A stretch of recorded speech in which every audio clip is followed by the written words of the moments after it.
thank you. My name is Allon. I am not a kids pastor anymore, kind of ish. I know. Well, just wait. Actually, it's really, really cool, and that's what I want to talk about. I recently made a transition that's unique and different, and I'm still defining it, but I'm excited about it, and I kind of want to share a lot of the things that I have learned through this, because I have.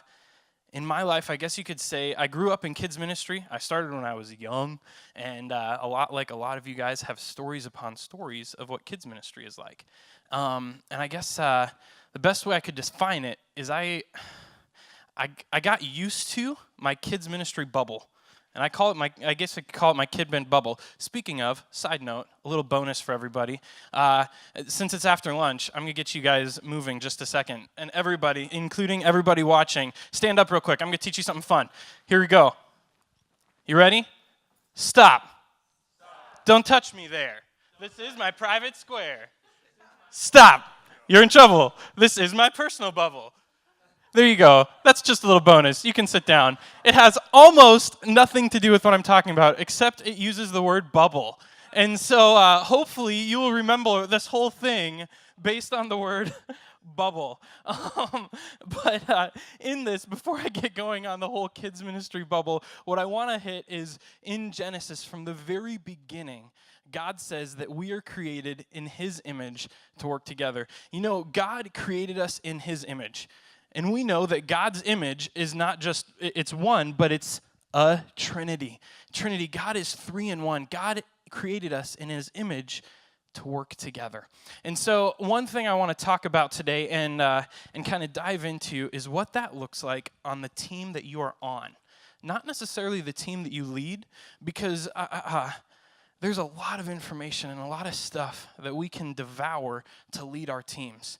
Over the last year, my senior pastor, my lead pastor, has taken our team through a lot of books and a big growth period. And I was loving it. I was eating up these books and podcasts galore, and I was learning a ton. And my first reaction, my instinct was, how can I bring this to my team? What can my team win with this? And man, my kids ministry team, it grew fast. It like exploded. Leaders were rising up. Things were coming together. And I'm like, this is awesome. This is really, really cool. And kids ministry as a whole took on a whole new meaning for me. I had used phrases like, yes, empower the leaders there. And I knew the head knowledge of what that looked like, but I didn't have the ability to actually translate that until my pastor started taking us through this process of learning. And in that, I felt like, wow, I understand what leadership is like. I get this more. And so at that point, when that started clicking for me, everything like just went down, not downhill. Everything started snowballing effect, where it was I'd pick something up and I'd bring it to the team, and it was leading and it was fun, and there was multiple teams and they were growing. But over these last about 12 weeks, I realized something about 3 months ago, was that all of this knowledge, I was doing a great job bringing to my teams that I was leading, but I wasn't really doing the best job leading and using it to let it change my life to affect our church, my lead team that I was on. The leadership team at our church consists of the youth pastor, our lead pastor, myself. We have an executive and a couple others. And though we were going through these things together and discussing them at staff meetings and at our leadership meetings, that's kind of where my involvement stopped with our leadership team. And at that point, I just took everything and ran with it and went with it. And part of my, we did a strengths assessment and several other things. And one thing that you'll learn is I do like to get in on something, and when I am, I'm all in on that something. And so I love to be part of things. So I was definitely more of a team player, and I would love to jump in and help the youth pastor here and there and stuff. And my senior pastor brought me in 12 weeks ago and said, hey, I want you to pray about this. There's a transition that I'd like you to think about, and that's taking what you've done in kids ministry in several different areas and impacting the church as a whole. And I was like, oh, well, okay, but I really like kids ministry. I mean, you can't light your hand on fire anywhere else. I mean, that's cool, right? You can't stand inside of a bubble. I really wanted to do that. But I was like, I had this idea that in kids ministry, that's where all of the fun and the creative happened, and that I needed to be in kids ministry to let that flow and to let that be a part of our church. That was how I fit in. Recently, I sat down and I listened to our church podcast, and one of the messages right after my pastor spoke to me hit me really hard, and I'm going to steal his 3 points and turn them around on you guys because it is super good. I'm going to go out of Ecclesiastes 4. Before I get there, that's right. As your church grows, your specific position gets more and more specialized. What we were learning as I got to our church, we have grown every year a lot since I've gotten there. And in my kids ministry area, especially going through this growth session, like my stuff was getting so specialized. I was no longer we had people that were doing a lot of the other administrative and some of the other tasks, where now I was like getting to flow within that real specialized zone of kids ministry, and it was fun, and it was a lot of fun, and I got really focused on it, and that is not a bad thing at all. But I got so focused on it that I almost had like blinders on that kept me focused on kids ministry. And every time I came to a leadership discussion or staff discussion, calendar discussion, that's all I brought to the table, was how does this affect kids ministry? That needs to be brought to the table, but what am I supposed to do? And then I looked right in my lane, right in my zone. And that's kind of where it went. But as a church, as our positions become more specialized, we need to work even harder at active engagement within the first team that we are part of. Because everything you're bringing down to your team, you can lead them from the head knowledge, but what I'm learning is they'll follow the heart knowledge. They'll follow what you do, not just what you can say and what you've learned, but they'll follow who you are, and they'll become what you're becoming. And so I had to work really hard in transitioning myself out of this newfound leadership position in kids ministry into something that was actively engaged in my whole team as a whole to see our church win, not just our kids ministry win. And so here's the things that kind of hit me. In Ecclesiastes 4, 9 through 12, I'm going to be popping out of the New Living Translation with this. You guys can look it up. Most of you know this verse and what it's about. When two are walking side by side, two are better than one. In that first verse, in verse 9, two are better than one because they help each other succeed. When you go outside of your kids ministry bubble, and you start thinking, okay, how can I help someone succeed? How can I help the youth pastor succeed? There's some pretty awesome things that happen in your kids ministry, but at your church.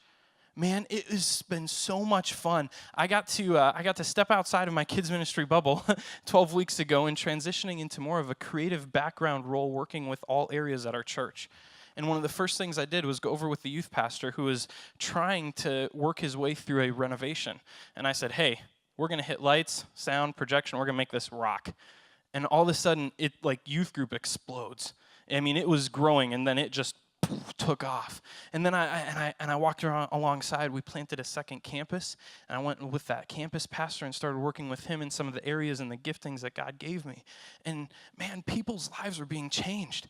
And I saw church outside of kids ministry for almost the first time in my life. I was like, wait, adults is important too. And they like it when you light your hand on fire. They think it's cool too. I could do this. I could have fun. And so as I was succeeding and seeing more and more, my heart changed from watching and bringing all those things that I was learning to watching kids ministry to succeed, to how can I be a part of watching our whole church succeed? How is my part on this team affecting the whole thing? And it hit me hard in the sense that when two are better than one, they help each other succeed in all areas, not just like one little area. There's areas that you'll be struggling, and at that point, your team is there to help you succeed. I was a bit selfish at times, thinking, hey, I'm reading all these books. I can lead this team. I got this. Man, this is getting good. But the moment I opened up and I was like, hey, I need help with this area, it was like, whoa, it just got even better. Like, I never thought of that. And I think of everything. At least, I think of everything. And Dan's like, yeah, well. Next part, when we pop the Kidman bubble, we are safe. The next part of that verse talks about how when they're walking together, that they're able to keep each other safe, that they can stand back to back and watch for anything coming. There is an incredible amount of peace that comes in safety. Safety in multiple areas. When your heart comes outside of how is my kids' ministry going to be effective or affected by this decision, to how is our church going to advance in this decision, and how is our church going to grow in this as a whole, and you're actively engaging on that front line, on that first team, what happens is your relationships with those teams grow. Speaking of relationships, I think kids pastors have kind of an insider track. I'm going to give you a couple specific things I think a lot of kids pastors are gifted in. And these are areas that you could help your leadership team succeed. And one of them that I thought of was relationships. And a lot of people are like, huh? Well, I look at it this way. Kids grow in relationships by playing games. You can have two kids get together, they can run around, they can have a lot of fun, they hit each other with pool noodles. After an hour, they're like, that's my best friend! And you're like, how did that happen? You're like, okay, you get smashed on the head, he's your best friend. That's cool. I'll smash you. No, don't smash a kid on the head. That's bad.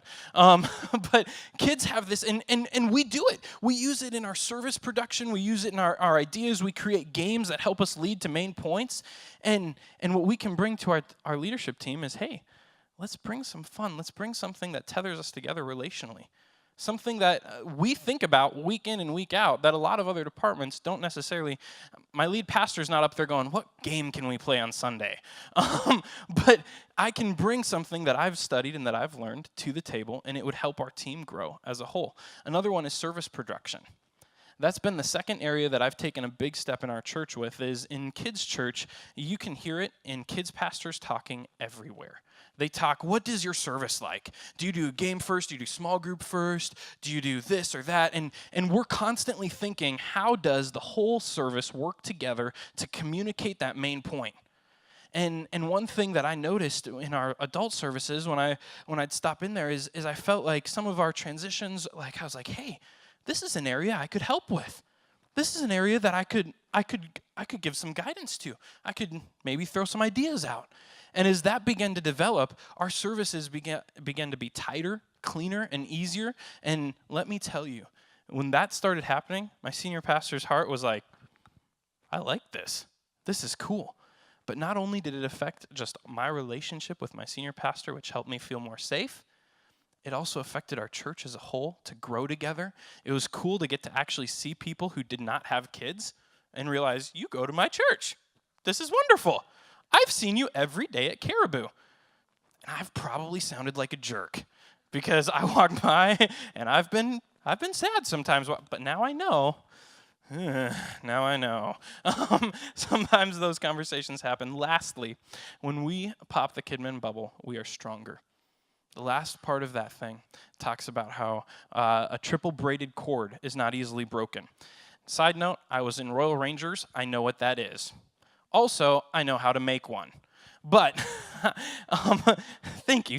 I practiced that joke, and it was just like, that's after lunch. But